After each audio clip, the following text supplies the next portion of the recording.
Well, the Pevensies are in Cambridge, Edmund and Lucy, with their horrible, horrible, horrible bratty cousin Eustace. And we get sucked into a picture of a ship, which turns out to be the Dawn Treader. And we find Prince Caspian, he's now King Caspian, on board, and he's on an adventure, so we join him for kicks.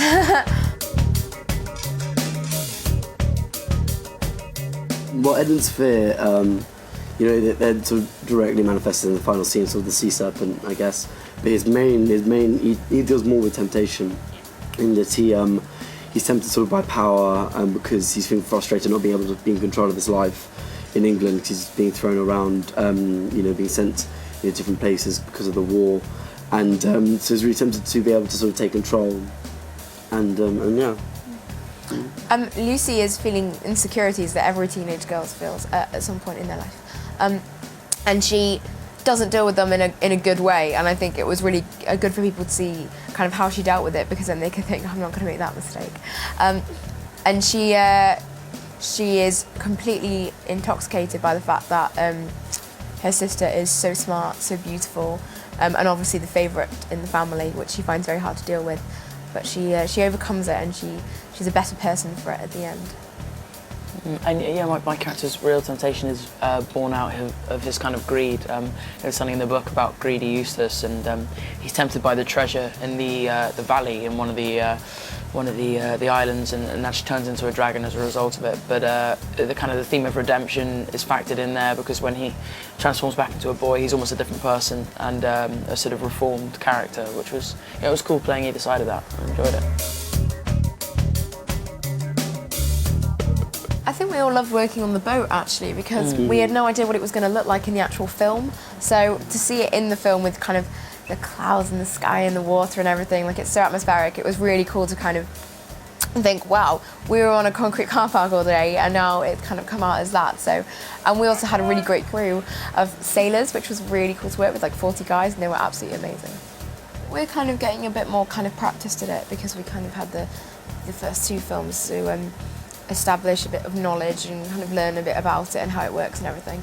And we were very lucky with the third film that we had a guy acting out Reaper Sheep in the sand, which was really fantastic. And it meant that he would kind of have his mannerisms, and we would rehearse with him, and it really gave us kind of an idea of what it would look like on screen.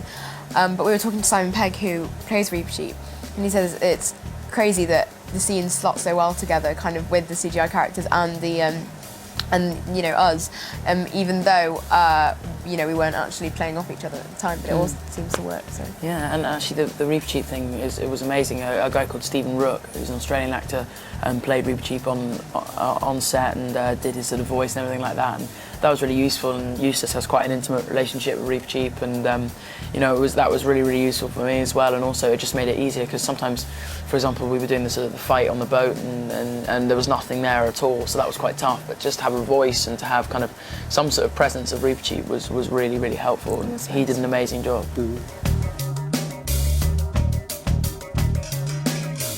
Edmund's really taken the role that Peter had in the previous films, and that he's now sort of the head in this context. He's sort of the head of the family, and looking after Lucy, and he's then feeling the frustrations again of not being in control, rather than the second film where he sort of took a back step and really sort of aided, you know, helped his brother, you know, in his struggle, and was just acted as a pillar of the family.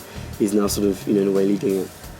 she's just changed a lot. I think she's a teenager now, which is really cool to play. She's definitely more three-dimensional, but she's still kind of the nice, sweet Lucy who we all know and love. But yeah, she definitely is having a hard time growing up, and it's not made any easier by being away from her parents and being away from her brothers and sisters in Cambridge with a horrible cousin over here.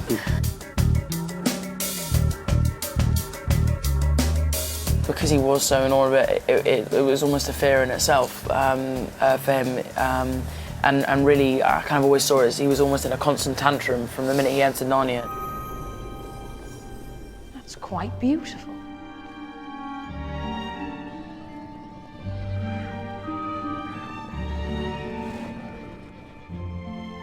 I mean, for a make-believe map of a make-believe world.